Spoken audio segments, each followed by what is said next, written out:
É, eu precisei cair do cavalo para identificar uma insegurança interior. E é sobre isso que eu quero falar com você hoje.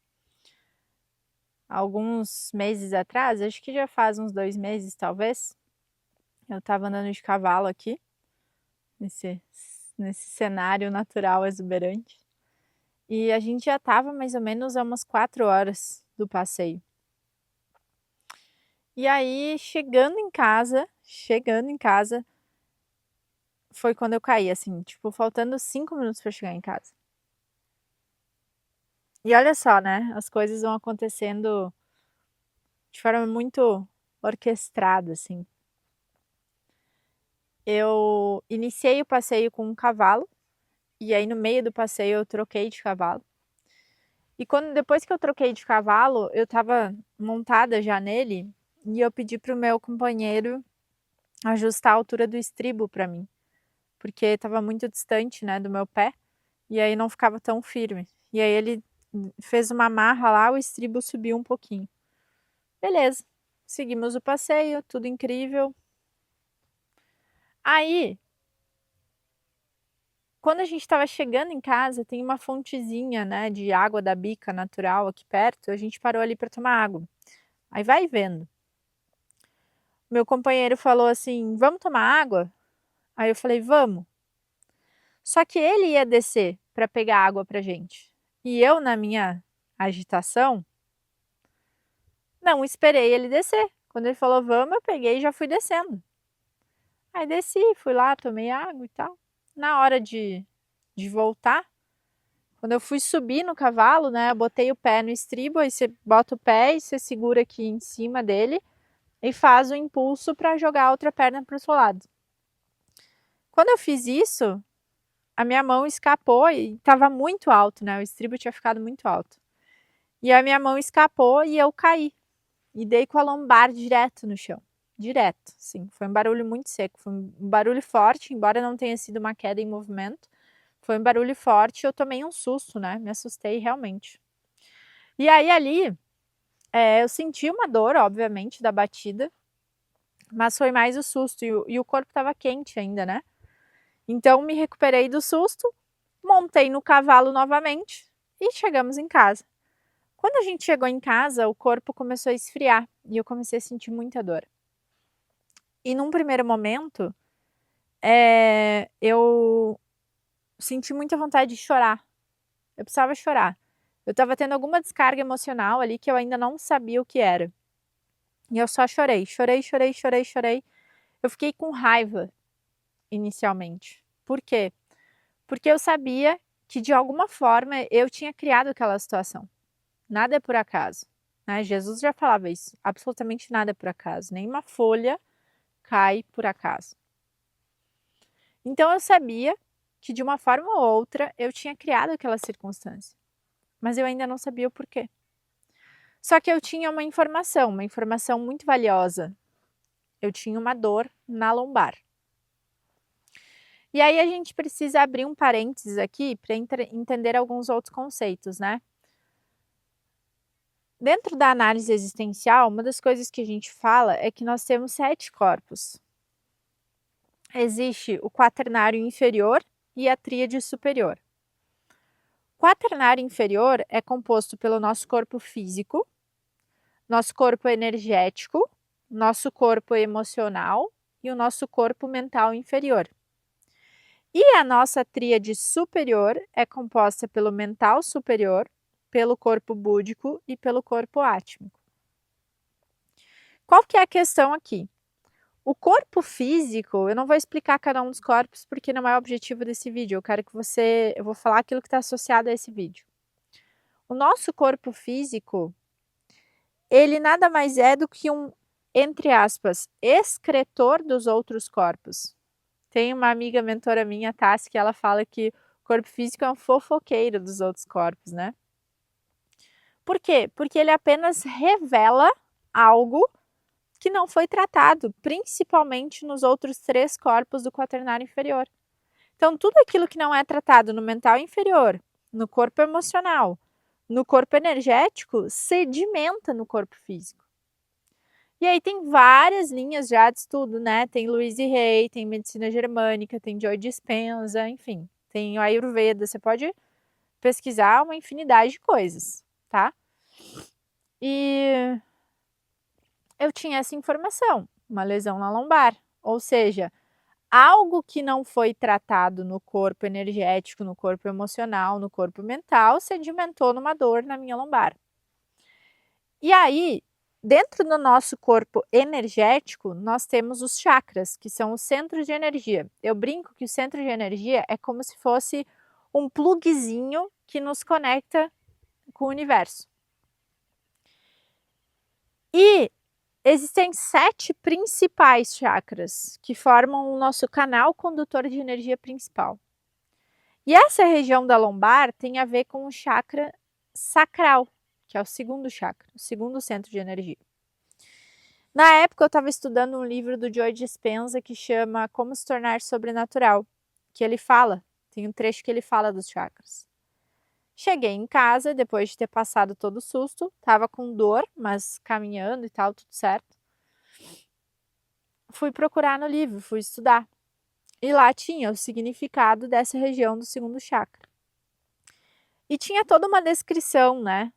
Vários aspectos, assim, do que poderia representar. E tinha uma fala assim, ó, segurança familiar. E aquilo ali para mim foi o que pegou. Quando eu li aquilo, tocou no meu coração. E aí é como se várias memórias fossem sendo ativadas. Eu até comentei aqui em outro vídeo. Qual que é a percepção que eu tive? Eu cresci num ambiente que eu nunca tive segurança familiar. Eu não me sentia segura em casa. Por quê? Tanto que eu tenho um burnout, né? Até os 5 anos eu tenho burnout, não. Eu tenho um blackout da minha vida até os 5 anos, porque foram muitas coisas, né, que aconteceram e eu apaguei. Claro que ao longo da minha evolução, várias coisas eu venho tratando, né? E liberando. Sem necessariamente acessar as memórias, porque isso não é preciso. Mas enfim, isso é papo para outro momento também. Fato é que eu nunca tive segurança familiar. Para vocês terem uma breve ilustração, assim, o meu pai passou por um período muito delicado, né? Meu pai hoje já está em outro plano.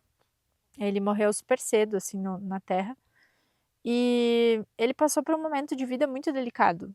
E nesse momento de vida delicado dele, ele tinha surtos psicóticos muitas vezes, né? Ele saía de si, assim. E aí ele ameaçava matar todo mundo, ameaçava matar eu, minha mãe e meu irmão. E quando ele tinha esses movimentos, né? A minha mãe mandava a gente sair correndo pro vizinho e ficava lá com ele, porque ela falava assim: bom, se ele for matar alguém, que mate a mim e não os meus filhos, né? Olha a proteção da minha mãe, né?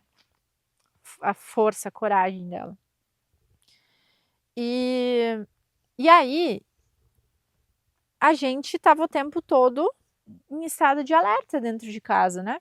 Não tinha essa segurança familiar, nunca existiu. Meu pai morreu, eu tinha 5 anos, né? Depois disso, sim. Mas até os 7 é onde todo o consciente da criança ainda não está formado e todas as circunstâncias vão sendo armazenadas no subconsciente, formando todos os paradigmas, todas as crenças. E ali eu construí esse padrão, né? Que o ambiente familiar ele não é seguro. E o que acontece? Há pouco mais de meio ano, eu venho construindo agora o meu ambiente familiar, né? Junto com o meu companheiro. E é muito louco que o que começava a acontecer? Eu comecei a perceber que tinha algumas falas do meu companheiro que eram falas que ativavam essa sensação de insegurança em mim. E toda vez que ele falava isso, falava algo, vou dar um exemplo depois, mas toda vez que ele falava algo, nossa, eu me sentia assim muito engatilhada, muito engatilhada. Só que eu sei que o outro é um espelho. E que o outro, que é um espelho, ele está querendo dizer algo para mim ou sobre mim. Ponto. Não é sobre o outro. O outro é um personagem que vai espelhar para mim uma informação que ou é sobre mim ou é para mim. Então, ele pode ser um instrumento para eu colocar as minhas virtudes em prol da evolução dele, ou ele pode ser um instrumento da minha evolução. Um é mestre do outro. Toda relação é dessa forma. Todas as pessoas que cruzam o nosso caminho é assim. A gente pode, inclusive, num outro vídeo, fazer um exercício de como que você identifica na prática que o outro é um espelho. Tem uma ferramenta que a gente pode aplicar. Mas, olha só, um exemplo muito simples, tá? Teve uma série de situações, mas um exemplo muito simples. A gente estava conversando sobre uma decisão que a gente tomou, e ele falou assim: não, porque eu poderia muito bem usar isso para fazer um intercâmbio, que era o meu plano original, né? Só que eu sei que fazer o intercâmbio eu posso fazer a qualquer momento. Qualquer momento eu posso fazer o intercâmbio, ele falou para mim. E quando ele falou aquilo, entrou para mim como um gatilho, na hora, na hora. Só que toda vez que eu percebo isso, eu não externalizo na hora, eu guardo. Eu vou para dentro, porque eu preciso entender, eu preciso compreender o que que aquilo está querendo dizer para mim ou sobre mim antes de vomitar no outro. Porque se eu pego o momento do gatilho e já vou falar, eu vou vomitar no outro. Eu vou pegar aquela minha emoção que foi engatilhada, que precisa ser transmutada e curada, e eu vou colocar sobre o outro. Sobre o outro, né? E aí eu não vou ter a evolução que eu preciso ter. E aí eu vou gerar conflito, briga. É ego conversando com ego. Porque nesse momento que eu estou engatilhada, eu já liguei o sistema de defesa. Luta ou fuga. Então eu não vou conseguir ter uma conversa consciente. Então, respira, vai para a caverninha, compreende e depois traz à luz a compreensão. E ele falou aquilo. Eu falei, cara, tem alguma coisa aí. Tem alguma coisa aí. E aí eu fui entender que essas falas faziam com que eu me sentisse insegura. Essas falas faziam com que eu me sentisse insegura. Então, como eu tinha esse padrão de que o ambiente familiar é inseguro, eu projetava no meu parceiro comportamentos, falas que faziam eu me sentir insegura. Porque como assim? Eu tô do lado de uma pessoa que a qualquer momento pode fazer um intercâmbio? Foi isso que a minha mente pensou naquele momento. Só que por que minha mente pensou isso? Porque eu carregava esse padrão. Porque eu carregava essa informação. E aí eu tinha essa evolução, esse convite evolutivo de sair da insegurança e ir para a segurança. De ensinar para mim que é possível construir um lar com segurança familiar. E aí, indo ainda mais profundo nessa compreensão, nessa autoinvestigação, eu entendi o seguinte: além de eu estar projetando nele essa insegurança, porque eu sei, eu sentia, eu sabia que a intenção dele nunca seria uma intenção de ferir, de machucar. Eu sabia que ele nunca faria, não teria um comportamento desse, uma atitude dessa, né? De tipo, ah, beijo, tchau, tô indo para outro lugar do mundo, né? Sem nenhum planejamento em conjunto. Então, realmente era uma projeção minha. Indo um pouco mais profundo, eu falei, bom, então eu preciso nutrir a segurança em mim.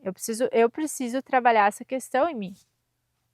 Existe uma insegurança que precisa ser transformada em segurança.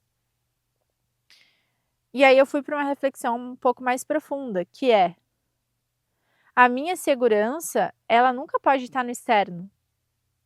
A minha segurança, ela nunca pode estar em outra pessoa, em uma coisa aqui da Terra. Porque senão ela é bamba, ela não é firme. Por quê? Porque as coisas da Terra são perenes. As coisas da Terra são perenes não, as coisas da Terra elas são ilusórias. Elas se dissolvem, elas se desfazem, né? As coisas da Terra elas não são eternas. E se um dos aspectos que eu, como espírito aqui na Terra, preciso transformar, que é da insegurança para a segurança, essa é uma evolução, é uma transformação evolutiva do meu ser, logo do meu ser espiritual, não só do meu ser terreno. Então, a segurança que eu tenho que buscar e construir, nutrir, não está na terra, não está nele. Não é ele que vai fazer eu me sentir segura. Não é terceirizar essa responsabilidade para ele. Eu preciso construir isso. E aonde que está a segurança perene? Onde que está a segurança sustentável? Onde que está a segurança para a eternidade? Onde que está a segurança indestrutível? Onde que está a fonte da segurança? Em Deus. Que você pode chamar como você quiser, Criador, Universo, enfim. Para mim está em Deus. Que é o Criador de tudo isso, né? Essa energia criadora de tudo que há. Então, se eu estreitar o meu relacionamento com Deus, eu começo a me sentir mais segura. E aí eu vou buscar essa segurança na fonte, em Deus. Então, nenhum sentimento, nenhuma emoção, nenhum vazio que a gente carrega, ele é preenchido 100% com alguém aqui da Terra, ou com as coisas aqui da Terra. É na fonte. É na fonte. E aí eu lembro que quando eu fiz isso, né, aí eu fui para minha lição de casa, de me dedicar para esse trabalho espiritual de uma forma mais intencional e nutrindo essa minha relação com Deus, né. E aí, de fato, eu comecei a me sentir mais segura. E aí, o que que aconteceu? As projeções pararam. Olha só. As falas pararam de acontecer. O que que mudou? Entendeu? E olha que incrível, né? E eu agradeço muito todos os dias porque a gente tem um nível de relacionamento hoje muito expansivo, assim, muito maduro. Porque depois que eu gerei toda essa compreensão, aí eu fui conversar com ele, né? Fui conversar com ele. Antes disso, antes de eu falar dessa conversa com ele, foi muito legal porque sincronicamente, dias depois de tudo isso, eu estava lá na cidade natal dele e assim, do nada consegui uma consulta espiritual com um líder espiritual que faz um trabalho lá, que assim, dificílimo conseguir horário com esse cara. E a gente ligou e conseguiu um horário para o dia seguinte. Na hora que a gente ligou, alguém tinha acabado de ligar para desmarcar. E a gente foi no dia seguinte. E o puxão de orelha espiritual que eu recebi foi justamente esse: você precisa estreitar o seu relacionamento com Deus, você precisa se dedicar para o seu relacionamento com Deus. Beleza. E aí foi o que eu fiz, né? E aí eu tive essa conversa com ele, gerando toda essa compreensão, né? E aí eu compartilhei com ele: olha, acontecia isso, identifiquei esse padrão, nananana, contei todo o contexto, né? Então a minha queda de cavalo, ela simbolizou isso, era para eu curar isso. Não quer dizer que eu criei a queda de cavalo, eu criei uma circunstância que me fez perceber tudo isso. Poderia ter sido qualquer outra coisa, né? Enfim, dos males o menor. Que não é mal, não é males, né? Então tá tudo certo como tem que ser. E aí eu contei tudo para ele e eu falei, a gente conversou e eu falei assim: olha, tô compartilhando isso com você não porque você tem responsabilidade sobre a minha sensação de segurança, mas para você saber que eu agora estou trabalhando esse aspecto em mim de forma consciente. E aí você pode contribuir com o meu processo. Você pode contribuir. Você pode olhar de outra forma, você pode ter um cuidado diferente, você pode contribuir, mas não porque você é responsável, e sim porque você deseja contribuir.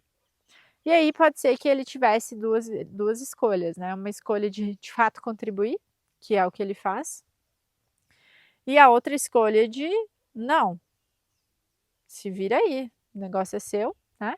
E continuar tendo comportamentos. Então, se ele continuasse tendo esses comportamentos, essas falas, aí sim estaria me machucando, porque agora ele saberia de todo o contexto. Não foi o que aconteceu. Mas se isso acontecesse, aí vem a nossa escolha, porque eu escolho se eu fico numa relação que me machuca ou não. Percebe? Essa é a questão.